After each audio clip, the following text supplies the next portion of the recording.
Welcome to the Soul Too Early Sports Card Podcast, where the only implosion is in your imagination. That's Kai. I'm 20,000 feet underwater in lawsuits, and this is episode 37. Holy shit, another week. That's crazy. Dude, we're really actually approaching almost a year. I know it's like 4 months away at this point, but I still can't believe we've been doing this podcast now for 8-9 months. Kai, how the hell you doing, man?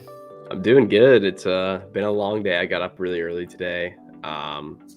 Excited to record the pod. I think last week I had to miss, or was that the week before? So we had EJ on Dynasty Mode. By the way, amazing episode. Oh, yeah. One of my favorites we've ever done. Just the experience that in itself was great. I'm happy that, I'm lucky to consider him a friend. He was very welcome to join. He gave us an insider scoop on some, behind the scenes of the Burbank Card Show. If you guys have not watched or listened to that podcast, you still should. It's a super relevant thing. That was a great episode. That show is only in 2 months. Like, it's really kind of scary. Like, we are approaching go season. Like, next week, I'm going to be unavailable for the podcast. If you record it, so be it. But then I come back from a trip, and then 2 days later, I'm on a plane to Dallas. Like, it's go time. And then you have National and Burbank. Like, the next 60 days, I'm probably home for like 30. It's really not. It's kind of wild. How do you think that's gonna stack up? You think people are gonna be really conservative at those shows? I think Dallas is actually gonna be fine. It's still far enough away from the National that I think people are still gonna be trying to pick up football and basketball and stuff. It should be pretty good. Dallas to me is always like a B+, A- type show. I love it. I'll go to every Dallas show, especially now that I have my own showcase in my name. My fiance is coming. I'm super excited. Like, it's gonna be a great show. National, gonna be fucking insane. I feel like every single year it gets a little more grand. Obviously, you guys are sponsoring a trade night. You're also doing a 10-day auction, which I'll let you speak to right now because we talked about that. Yeah, so nothing crazy, but we're running a 10-day pre-national auction. It's basically to kind of free up cash for people that can sign with us frequently and get some good cards in the hands of buyers for the national if they're set up or they just need more inventory. I pulled a few cards out. It ends next Wednesday. Starts at 9:30 Eastern, and we're going to be doing it live with the sports card therapist. Dave rejected our offer to go on. He's not going to be on vacation or anything. He just said no. Yeah, I said fuck Kai. I like Joku, but fuck Kai especially. And to confirm it, and I'm not sponsored by this. Kai works for Joku. I'm sorry. Ends July 5th, so that's next Wednesday, 9:30 Eastern. And I just want to clarify that. Go on. Yeah, I pulled a few cool cards out. One of these are Dave's, so we'll give a little preface. This one's sick. This is his. A Ronaldo match-worn patch auto. That's a sick card. I've had that for a month. What's funny is at a Dallas show, I picked that up, moved it, and then recently was able to reacquire for like $4,000 less than I traded it for. So, okay, check mark on that one. I call that a win. We got some more cool ones. A Hertz logo. That's gorgeous. RPA gold. I saw that one on your guys' eBay. And then we had a guy actually send us a really interesting package. He sent us a bunch of PMGs from football. So there's 2 of these Ray Lewis PSA 7s. Sick. If you don't know what a PMG is, it's speaking of, hang on. Oh, here we go. While he's getting that, we got an Eddie George BGS 9 as well. If you like TCG, got some of those, a Charizard Holo 99 base set. What's up, fucker? Oh, okay. Is it Elway? It is Elway. It's a 7. I didn't even know you had that. I got it from Tyler, Hot Corner. There's like 5 people I deal with constantly, and I just talk about them like first names. So, the one time I have a PMG. Then probably one of the cooler ones in the auction's a Burrow clear ticket, PSA 910. Cool. The issue with those, I'm not sure how you took the photo of it or the scan. Exactly. I just added another photo because the auto is so hard to see on scans. I don't have a scanner. I just take pictures on my desk. Can you put a background? If you put a white background with that? Yeah, so you can put a white background. We put a black background usually, which kind of actually made this harder to see. So I added some normal photos of it on the listing. But yeah, it's just a piece of paper you can tape onto it. It's pretty easy. It just sounds so much work. I don't know. I don't like I'm lazy. I like using my desk, so I only take pictures during the day. Yeah. Honestly, I feel like scanning is easier than taking the pictures. I don't know. I mean, at this point now, I probably should get a scanner, but until my phone breaks or my desk breaks somehow, I'm not going to do it. I just know for a fact. Yeah. I mean, yeah, if you take the picture though, you also if you don't list it on your phone, you have to like email it to yourself or something. Do you? Yeah, I email everything to myself. Do you list stuff from your phone? No. Oh, I was gonna say, thank God. That sounds No. awful. Okay. I've never listed from my phone. I don't think a single card. I've listed a few, only if like I'm sitting on the couch, I'm too lazy to grab a laptop, or we're on the road It's so traveling. much harder. It is so much harder. I maybe on the plane too. I've listed a couple cards. Plane to kind of make sense though. You have nothing The else good to thing do. is, at least if you list stuff from your phone and it's something common, you can go like on the eBay app and be like, sell one like this, and like some other a-hole, you can just take their their listing information, not listing. the card, obviously, but take their whole listing, then undercut them. I've done that before. Definitely. Oh my God, I got into a huge, not a huge spat, but someone was a little upset at me when I was selling my Victor Wembanyama Tops Now auto. So I kept on dropping the price because I wanted the card, but I liked the guaranteed profit. So I messaged a guy who was undercutting me, and I said, I can go lower.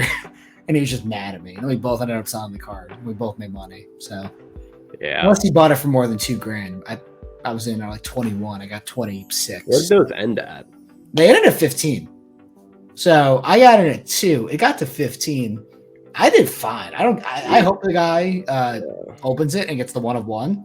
I'd be happy for him. I was gonna say the thing with those is like, I mean, sure, you may be paid a couple hundred more than the floor, but like, there's a chance because you're leaving it sealed, right? I mean, I'm shipping it right to the guy. I don't care. Yeah, so like, there's a chance he can get like a out of 10, a 1 of 1. Like, I hope he gets it. I genuinely do not care. I got my profit. I don't give a fuck. Go make yours. Yeah.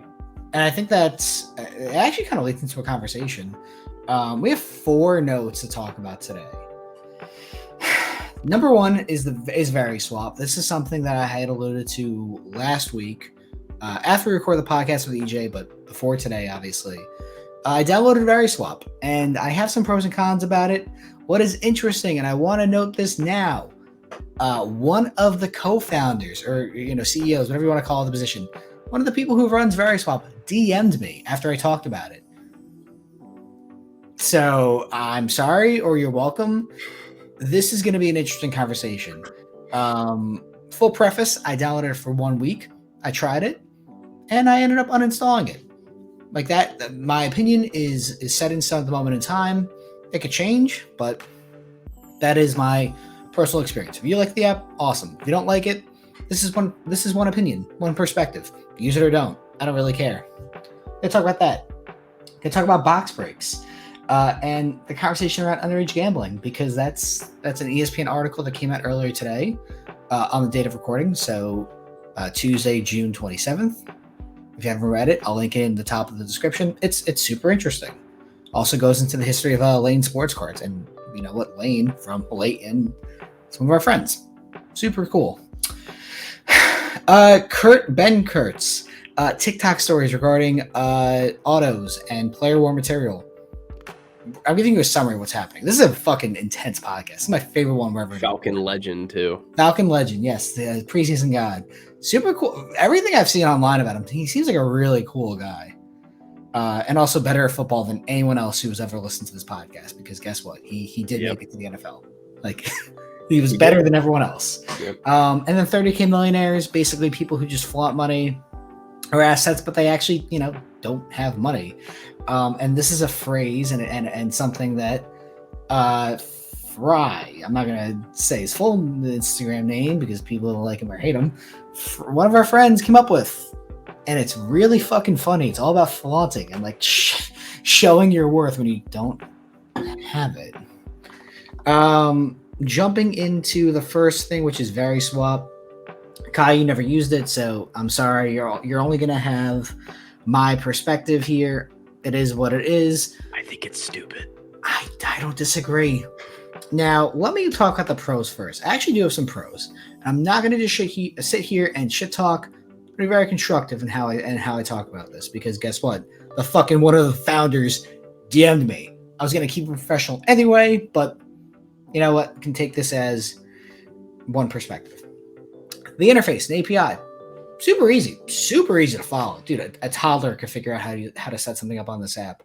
After you sign up, and you can have the prompt and ability to add cards, either by taking pictures of them or scanning the cert number. So if I have a PSA slab that is new, I know this is a bad example because it's not, but I typed in the code, the pictures will come up automatically in the app. It takes 30 seconds to list something if you have a newer PSA slab. Obviously, Beckett doesn't do that. SGC, I don't even think HGA is supported on the app. SGA, PSA, BGS, and CSG. SGC. I don't know, man. The point is, the grading companies people want to use, you could enter the code and like it would populate some information. If they had a scan available, awesome. It's that easy. If you use it properly, it takes about 30 seconds to list something and set your own price. It's also very easy to navigate. You can see what people want, and you can send trade offers accordingly. Good luck on that part, though. Accordingly. Yeah, that is pros end. Let's get into some cons. Once again, not just shit talking, actual conversation. The biggest con, I know this is going to sound shocking, is the fees. Kai, what do you think an average fee is on an app like Veriswap? Does it go off the value of the card, or it goes off the value of the entire trade?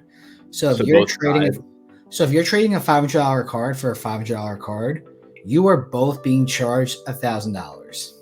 Like, that is where the fee starts from. Not you being charged $1,000, obviously, but like the fee is calculated from that top number, not from your own individual item. I feel like it's some like crazy, like 10%. It's not 10, it is 3%, but that scales. So if you're trading $1,000 card for $1,000 card, it's $2,000. 3% of that is what, $60 to execute a trade.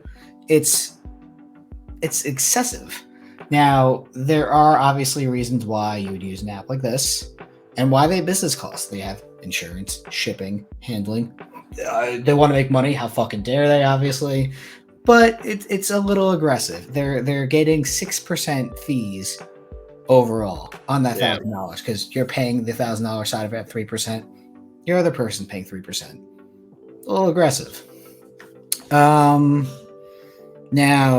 this is something that is either a pro or a con, depending on how you want to handle it and who you're talking about. It is super easy to get someone off platform. Like, it is super easy to get someone off platform. People even have their Instagrams or Facebooks or anything else, even in their profiles, or you have a chat function. It is very easy to think of other ways to say Instagram other than IG. Do you think that's like kind of counterproductive though? Because I feel like the reason people use it is to get them onto Veriswap. I don't. Is that counterproductive? I think the idea is to get them off Veriswap, so you save hundreds of dollars. Yeah, I understand that point. I'm saying like more of like if you're using the app for like the purpose of security in a trade, like you wouldn't want to get them off the app. If someone told me to get on Veriswap to do a deal, I wouldn't do it. Yeah, no, I'm not disagreeing there. I'm just saying like that's probably like the purpose of some users.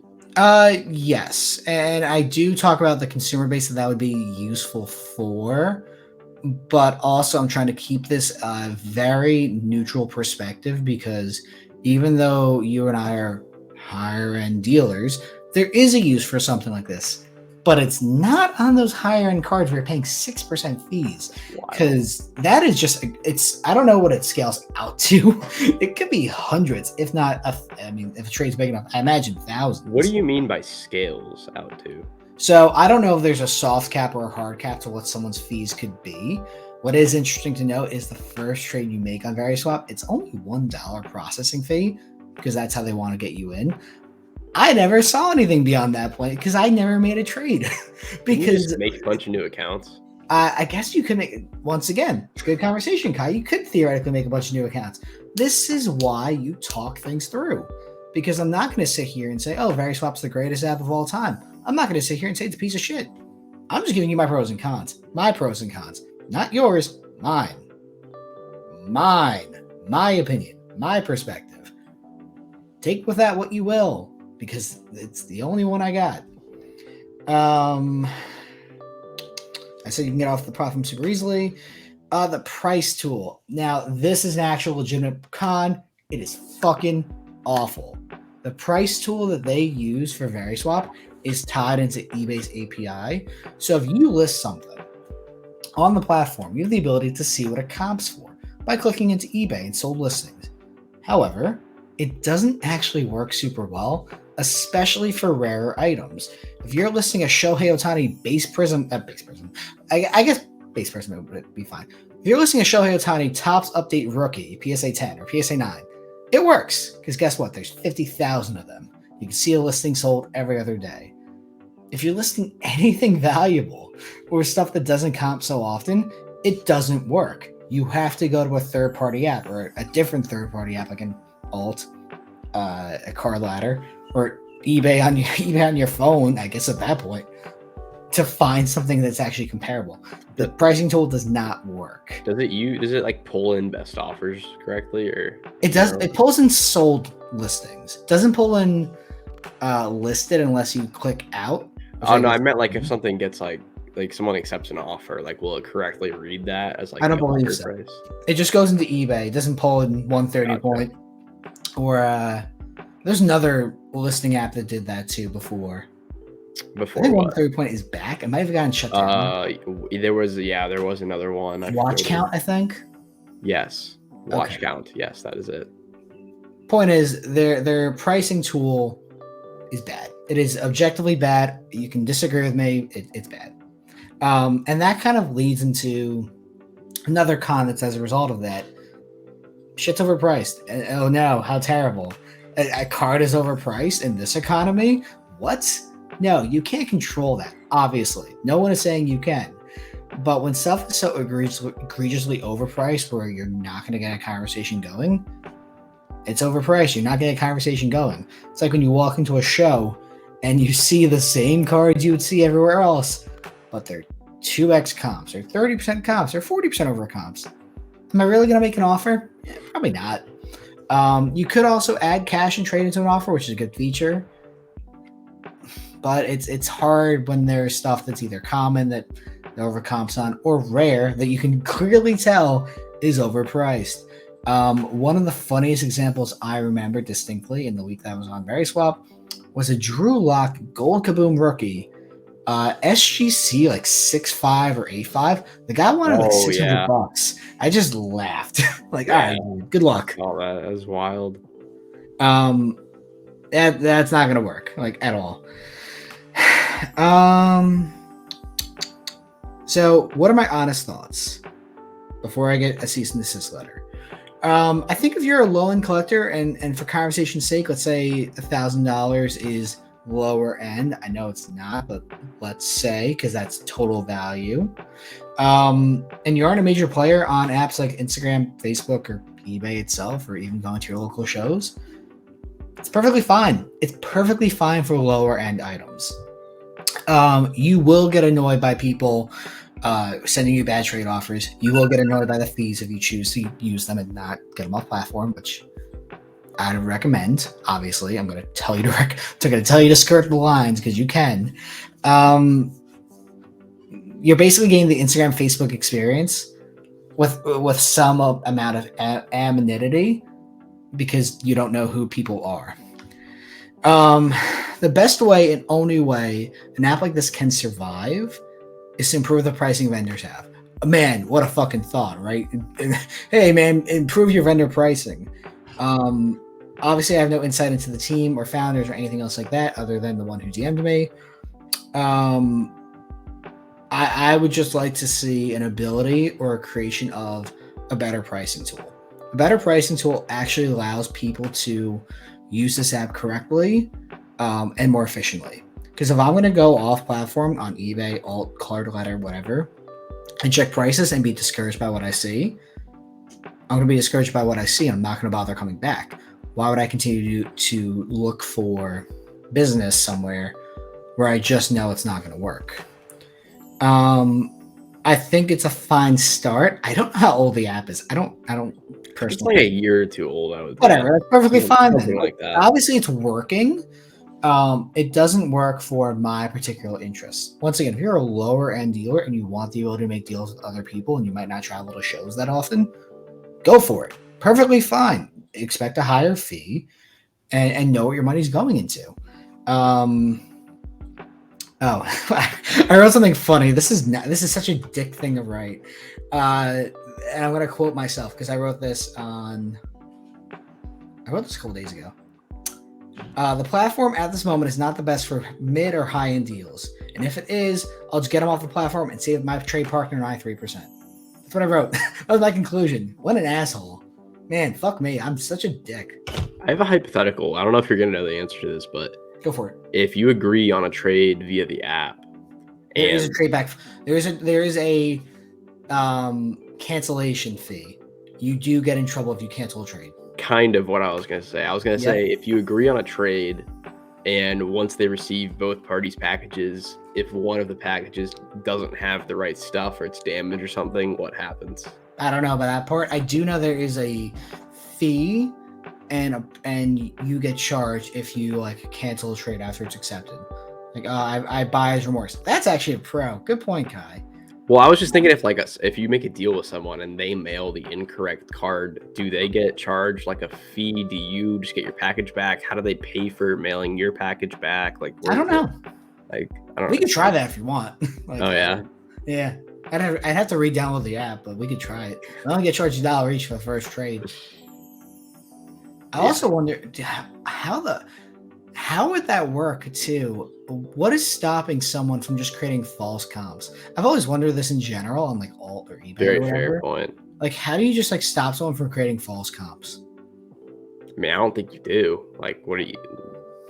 You can't, right? Yeah, I don't know. Once again, dude, I'm like 2 steps away from any moment in time from being a complete fucking dickhead in all sports cards because I've had conversations about like, how do you increase security at shows? How do you face false comps? How do you do X, Y, and Z? I might be a supervillain. There's at least a 38% chance I'm a supervillain. So what would your score be out of 10? For me, 3 out of 10. For a person stepping into sports cards and wanting a safe environment, 6.5 out of 10. Perfectly fine.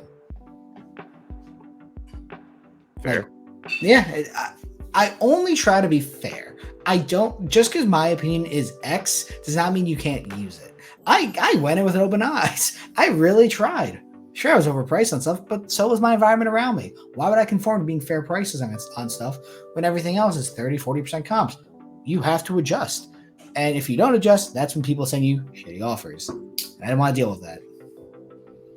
All right, let's get into this second point, which was box breaks and underage gambling. Kai, did you read the article that came out today from ESPN or no? I saw it. I didn't read it. That's perfectly fine. Basically, what it gave a summary of, I'm going to pull up the card porn post because that's just easier to reference. It was basically an article. I can put it up on screen, actually. Hang on. Let me find it.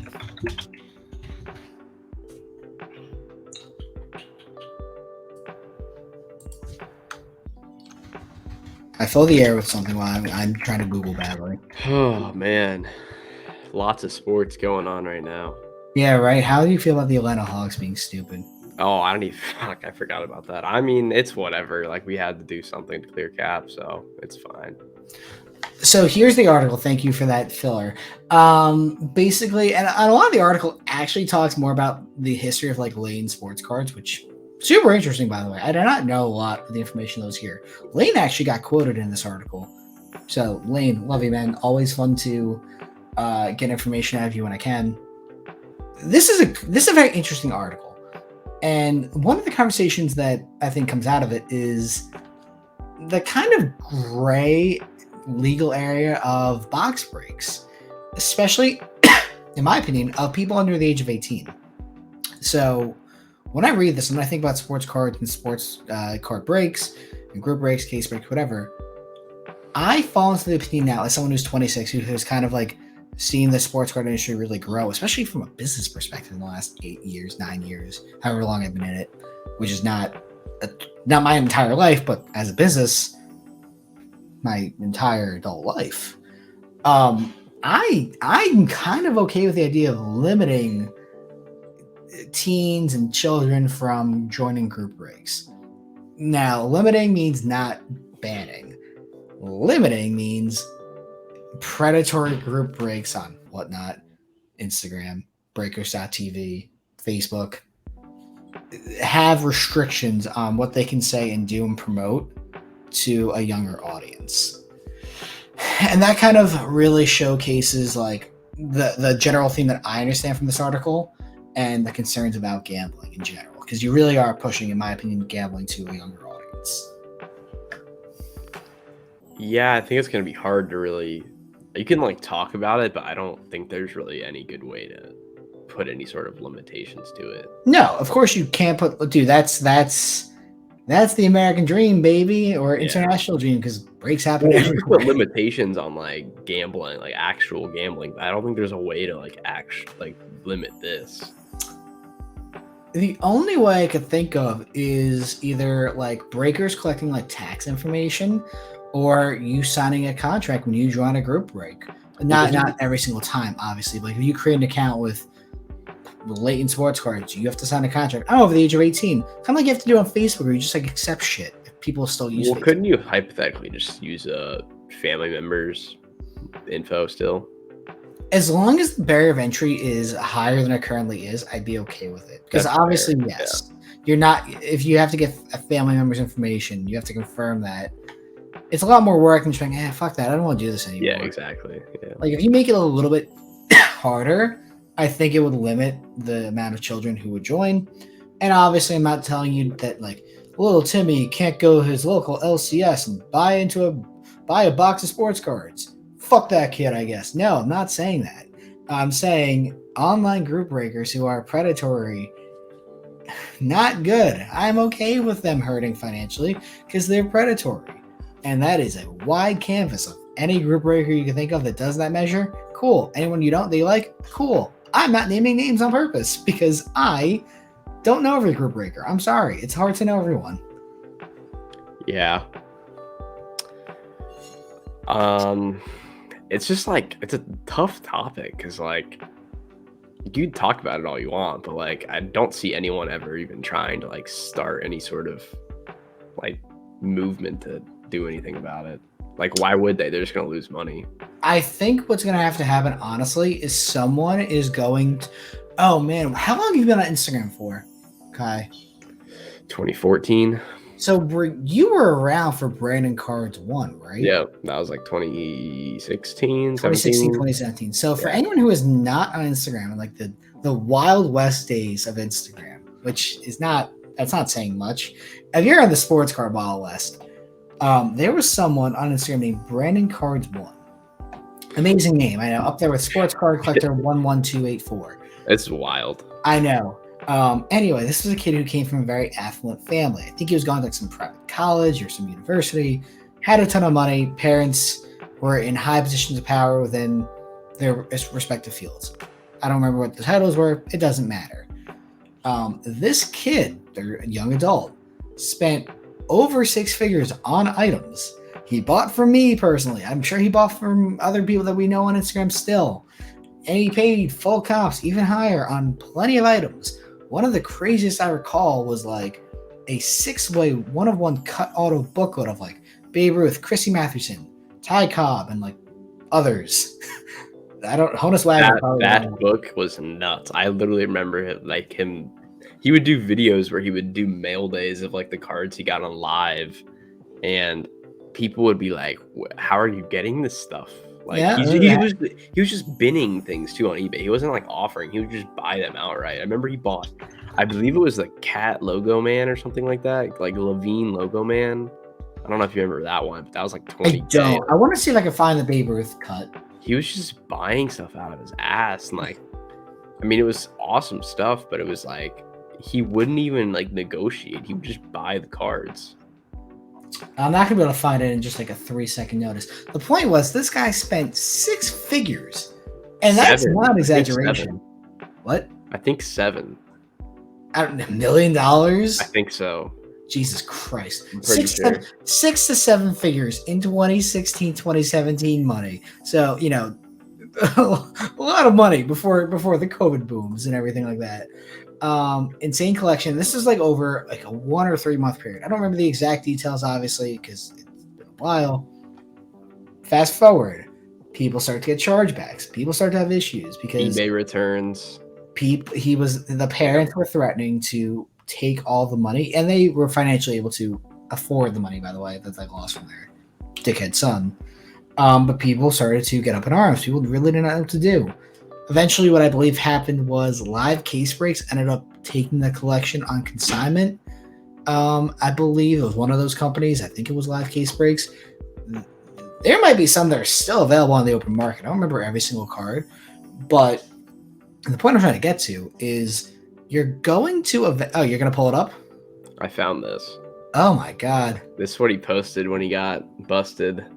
How did you find this? I just typed in Brandon's cards ones on Google. Oh my God, that's amazing. Yeah. Here was the logo, man. I was talking about. It was Wiggins. I remember that one. Yeah. I mean, it doesn't really go into that much detail. He bought 100. You were probably right. It was 120 grand or more. It was his parents' money. His dad was the General Electric chief investment officer. Holy shit. And so the details I were mostly right. Not bad for 7 years ago. Oh my God. Yeah. Holy shit. His Instagram got shut down. They bailed him out by selling them all, like you said, at consignment. He basically said he was in over his head too deep, met people who became friends and whatever. Yeah. That's pretty much it. It seems they had the Babe Ruth in there too. Because I know they're the Otanis. Oh my God. That's sick. I don't even know who that is, but that patch is sick. It's not Trout. It could be anyone, but that's a sick patch. Yeah. Just wild. Oh, just only shows us 3. All right. Yeah. Yeah. I think a class action lawsuit type thing will eventually happen. I don't know where or when, but it wouldn't shock me. And I think that's when people will get in trouble, or the IRS will do something, which obviously fuck taxes. Taxes are theft, but something or someone's going to eventually give where I think group breaks will fundamentally change. Not maybe in the near future, but like a couple years. Well, did you see the thing about, I didn't really read too much into it, but about Fanatics not wanting either hobby shops or whatever to sell? Yeah, that's dude. They're trying to squeeze hobby shops out, which so that would in a way like force them to not even have group breaks. I don't know how you enforce that. Oh, similar to how do you enforce? Yeah, I don't know. Underage, not underage people not buying in. It's hard, man. I don't get paid enough to know that. I don't get paid enough for shit. I don't fucking know. Someone will figure it out who gets paid a lot more and like has this expertise. I'm just a shit poster, man. I don't know. Yeah, that's not our problem. Yeah, dude, literally not my problem. I don't care. It doesn't affect me in any way, shape, or form. So, more power to you if it does. We are past that stage. I know. Yeah, over the age of 18, bitches. Freedom to me. All right, moving on to Kurt Benkert. So, wow, that almost sounded like it rhymed, didn't? Oh shit, you have the screen share, you dickhead. Hang on. Nah, you got what are you doing? I'm pulling the thing back up. Hang on. So, for everyone who is not aware, Kurt Benkert was a former NFL player. Was undrafted in 2018. Spent 5 years across practice squads. He was second teamer, third teamer occasionally. Perfectly fine career for someone who is better at football than any of us will ever be. Made it to NFL. Recorded a stat. I think he did like kneel twice. I checked before the podcast. Recorded NFL stats. Good for him. Incredibly awesome. Gave some interesting perspective into Panini and their practices when it came to acquiring autographs and player worn patches. We tried playing the videos in like pre-recording to see how it would sound. Didn't work. So I'm going to link also these at the top of the description. There's 2 videos I want to talk about. The first one here is the latest one he just posted, and then this one. So he posted 2 videos, 2 of his last 3 videos about sports cards. The first one talking about how people actually get paid for sports cards and how they sign. Verbatim, I don't remember the entire thing, but as an undrafted player in 2018, he was given a contract by Panini for 10,000 autographs at $4 a pop. And obviously, he was an undrafted player. He wanted the money. He was a college kid. Of course he signed that. They also have the option of those sold well for an additional 10,000 autographs at $4 a pop. He signed them. Of course he did. Why wouldn't he? And then based on the contract that he had, there were options for better paying positions, better paying per signature, based on where you got drafted. Third rounder might get $7, second rounder $10, first rounder $15, and if you're top 10, $20, roughly. Obviously, it's 2018, things could have changed, but gives you a breakdown kind of like how these autographs are acquired. Now, I thought this was on Panini cards. It might just be on Topps. I was checking this before. We can double check it here. Panini cards do not say autograph with a representative in person. What they do say is just like autographs are guaranteed by Panini America. Kind of vague when you think about that. Yeah, they used to do the whatever thing, top right? representative, yeah. Yeah. Now, I have not checked this yet, so I don't know. I'm gonna check Topps now, for instance. I want to see if it says this was signed in person of a Topps representative. That's not Topps now. If that's where you're looking. I don't care if it's not. Sorry. The signing of all autographs is witnessed by a Topps representative to guarantee our authenticity. That's what I wanted. That's what I wanted to see. Yeah. So Topps specifically says it's signed by a representative in person, or at least in the witness of. Although I don't know if that's true either, because I believe Phil Hughes has signed autographs before and put it on video, and that was not signed with the Topps representative in person, unless like a guy with binoculars was watching him. The point is, and I checked his comments on one of the videos, he would sign his autographs, the stickers, like in between Fortnite games.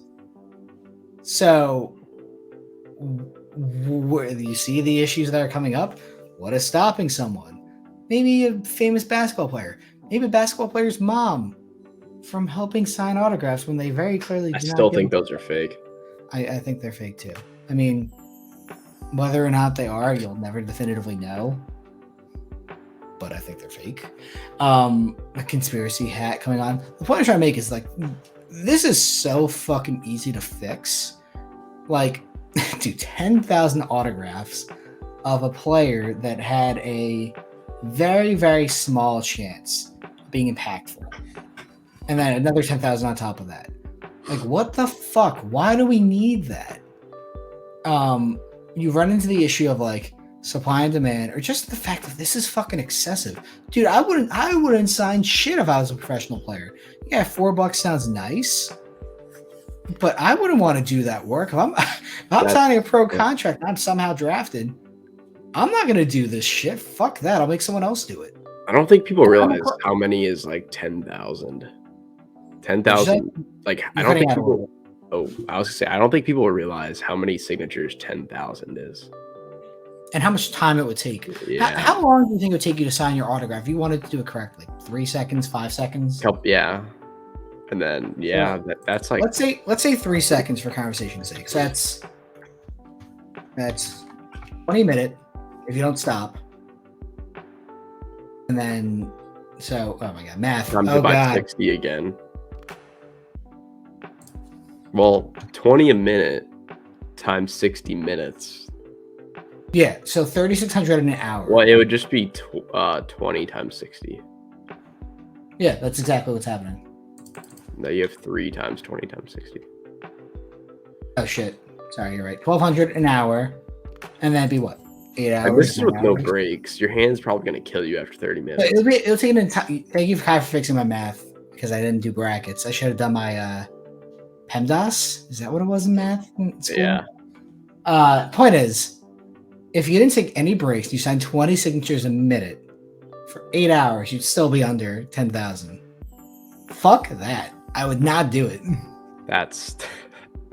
I wonder how long it took him to sign him if he was just doing them like when he had a few minutes. Probably a couple days, if not a week or two.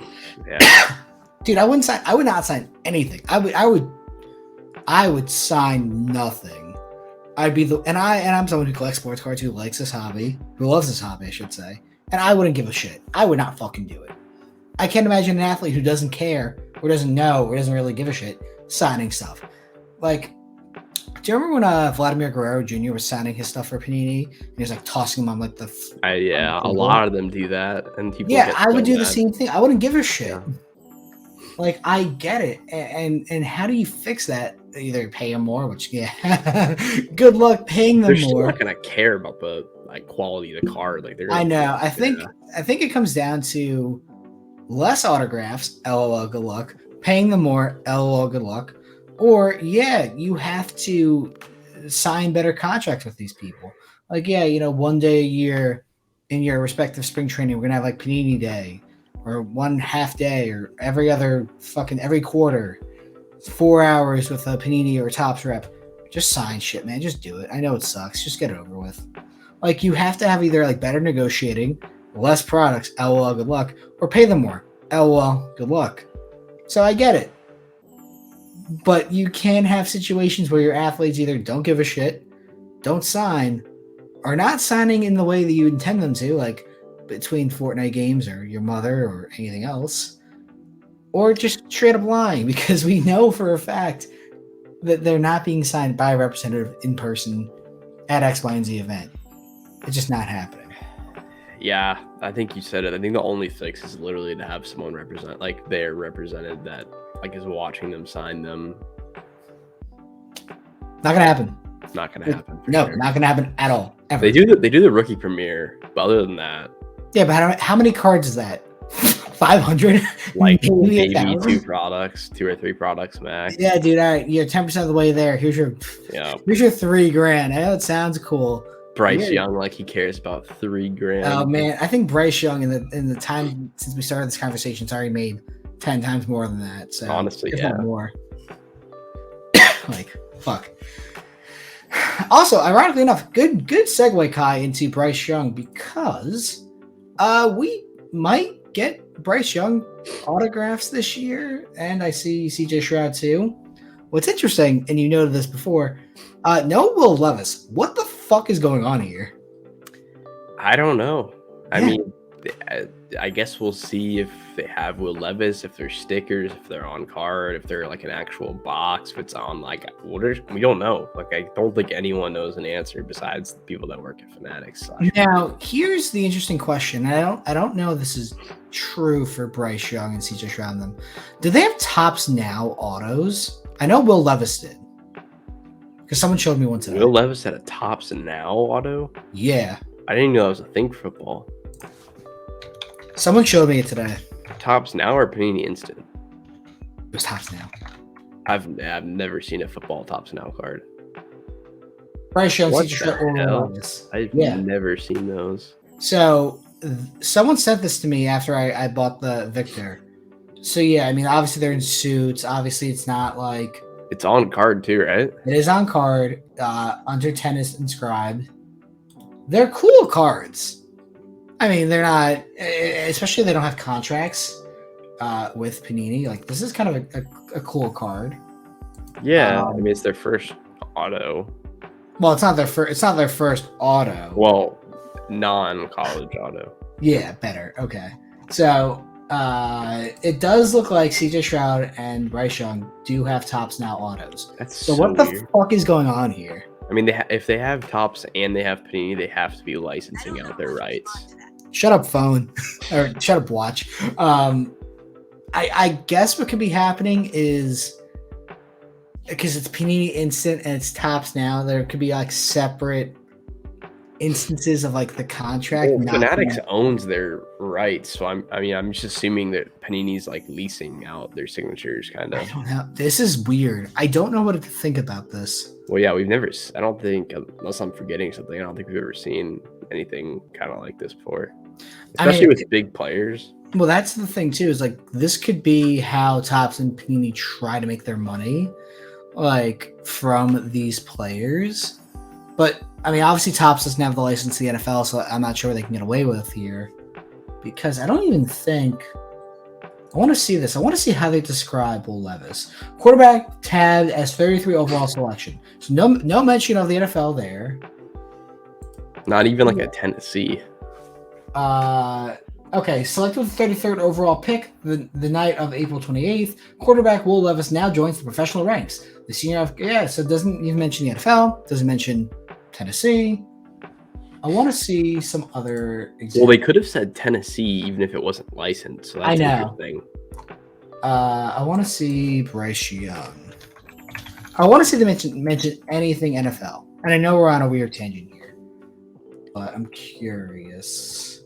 So here's CJ Stroud, quarterback chosen the first overall pick. Oh, shit. Hang on. I'm going to tell my head. University of Alabama quarterback Bryce Young was selected with the first overall pick on the evening of April 27th in Kansas City, Missouri. Yeah, it does not mention NFL at all. I don't like how I couldn't turn the picture, but it is what it is. Now CJ Stroud. I'm going to go out on a bold prediction here and say CJ Stroud's also does not mention any of that. I mean, yeah, I agree with you, but I'm just curious. I want to see what it says. His photos. They're cool looking cards. Yeah. But man, eBay function is so stupid sometimes. All right. On the evening of April 27th, quarterback CJ Stroud was selected with the second overall pick in Kansas City, Missouri. Yeah, it does not mention NFL. Doesn't mention the teams. Mentions the city of Kansas City. Mentions Ohio State, which is interesting because they have. Well, they have Bowman. So yeah, they have that license, so it's interesting. Yeah. What a weird thing. I don't know what to make of it. I don't either. We're just gonna have to see, I guess.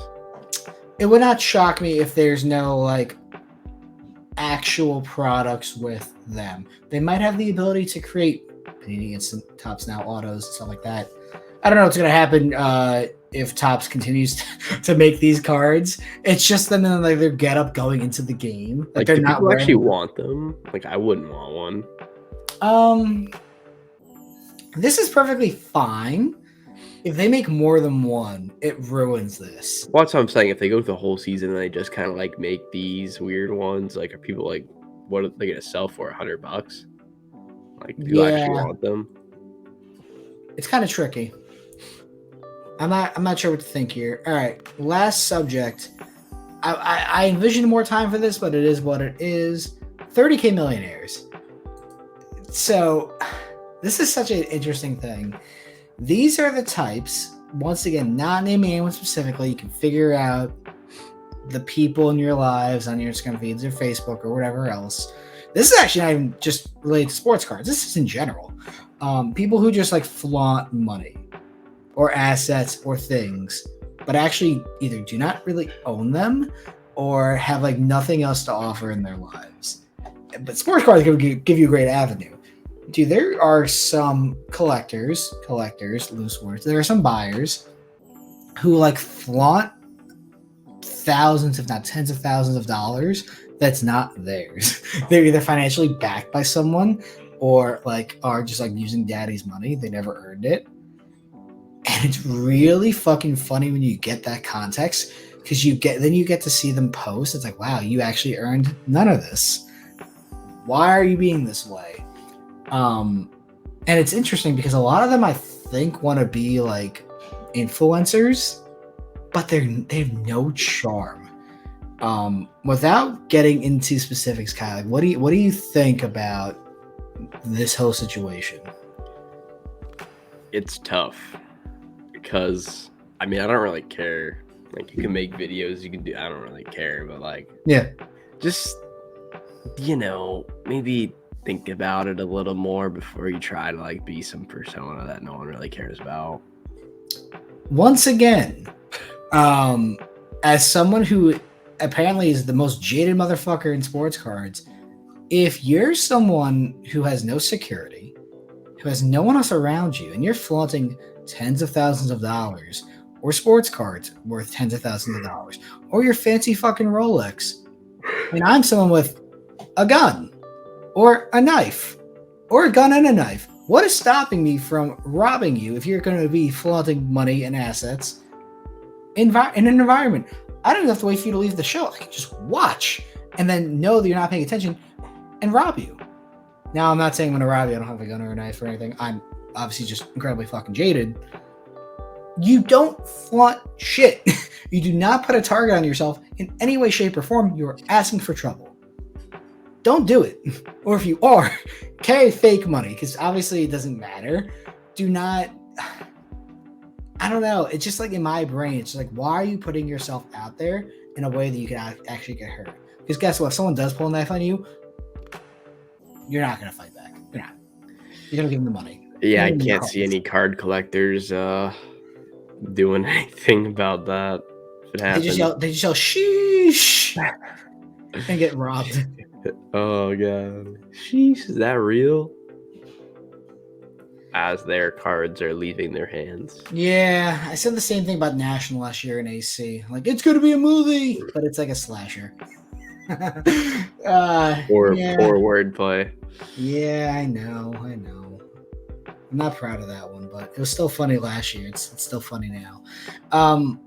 What's funny, what's crazy too is I was an influencer. I was a fucking YouTuber, and I had 40,000 subscribers plus making Pokemon videos. I, as a teenager, was a better influencer than any of these fucking children. So I've seen that life, and I've seen what you can get, and it's cool, but it doesn't mean anything. Like, if I continue making content like that I didn't really care about because I lost passion for it, I probably could have been more successful on YouTube. But I don't give a fuck. Like, that's what it comes down to. It's not real. It's all perception meets reality.